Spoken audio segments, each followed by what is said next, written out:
তখন সুরসুর করে আমার কাছে আসবে। ভালো কাজই করেছেন। এখন চলুন আমার সাথে। বাড়িতে আমার স্ত্রী, কন্যা আর এক ছেলে আছে। সেখানে কদিন থেকে তারপর যেখানে মন চায় যাবেন। না না বাবা, তোমার বাড়িতে গিয়ে আর বিপদে ফেলবো না, আমাকে আমার মতো ছেড়ে দাও।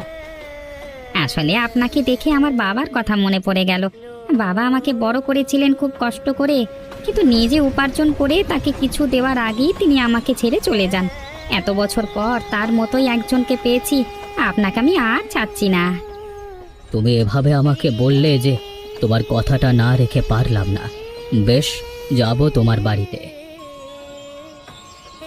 ভাগলপুর কে কে আছেন? ব্যাগপত্র গুছিয়ে নিন, ট্রেন কিছুক্ষণের মধ্যেই স্টেশনে প্রবেশ করবে। চলুন মশাই, আমরা চলে এসেছি, তাড়াতাড়ি নামতে হবে। তাই চলো বাবা, তাই চলো। বাঁশবাগানে মাথার উপর চাঁদ উঠেছে। ওই মা গো, আমার শোলক বলক কাজলা দিদি কই? দিদি, আরে ও দিদি, বাবা কখন আসবে রে? আমি কি জানি কখন আসবে?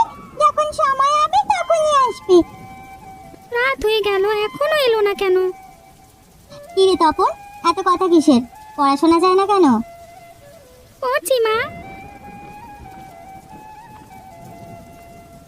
পড় বাবা পড়, তোরা পড়াশোনা করলে একদিন আমাদের দুঃখ বুঝবে। তোমার কিসের দুঃখ মা? আমরা তো সুখে শান্তিতে আছি। এখন বুঝবি না বাবা, বড় হ, তারপর বুঝবি আমার দুঃখ কি ছিল। আজ গরিব বলে মানুষ আমাদের মূল্য দেয় না। কেবল টাকার জন্য সমাজে কারোর সাথে মিশতে পারি না। টাকায় কি সব মা? অনেকের তো টাকা আছে, কিন্তু শান্তি কই? কি জানি বাপু, আমি এত সব জানি না। আজকাল দেখি টাকাই মানুষের সব। টাকার জন্য ভাই বোনের সম্পর্ক নষ্ট করে, ছেলে বাবা মাকে বাড়ি থেকে তাড়িয়ে দেয়। গিন্নি, এখন আবার কে এলো? নিশ্চয়ই বাবা এসেছে। আরে ও গিন্নি, দরজা খোলো, ভিজে একেবারে চুপসে গেলাম।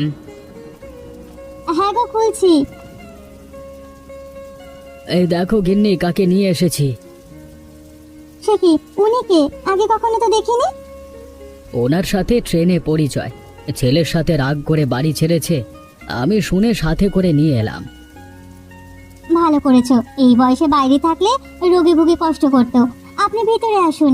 মিনুমা, একটা গামছা দিয়ে যা তো। হ্যাঁ মা, একটা গামছা দিও। এই বয়সে বৃষ্টির জল সয় না, একটু ভিজলেই ঠান্ডা লেগে যায়। তুমি এই ব্যাগটা রাখো, আমি একটু বাজার থেকে আসছি। এত রাতে বাজারে কেন?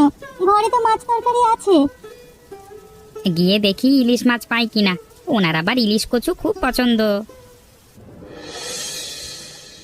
মাছটাতে ডিম আছে দেখছি, খেতে খুব সুস্বাদু হবে। ডিম দেখি এনেছি গিন্নি, ভালো করে রান্না করবে যাতে সবাই খেয়ে তৃপ্তি পায়। কত নিয়েছে গো এটা? সে তোমার জেনে কাজ নেই, এত রাতে মাছটা পেয়েছি সেটাই অনেক। ওমা, তোমার রান্না কত দূর? খুব খিদে পেয়েছে যে। এই তো মা, হয়ে গেছে। তা উনি কোথায়? এই তো উনি কখন ঘুমিয়ে পড়েছে। ঘুমিয়ে পড়েছে? তাহলে ডেকে তোল গিয়ে, রাতে খাবার খায়নি যে। থাক গিন্নি, বৃদ্ধ মানুষ, পরিশ্রম হয়েছে অনেক, এখন ঘুমাক। দরকার হলে কালকে সকালে খাবে। ঠিক আছে মা, আমি তবে পড়তে গেলাম। আমাকে ডেকেছেন কাকা? আরে মানিক, এসো এসো, তোমার অপেক্ষাতেই বসেছিলাম। তা এত রাতে হঠাৎ কি মনে করে? আরে বসো বসো, তোমার জন্য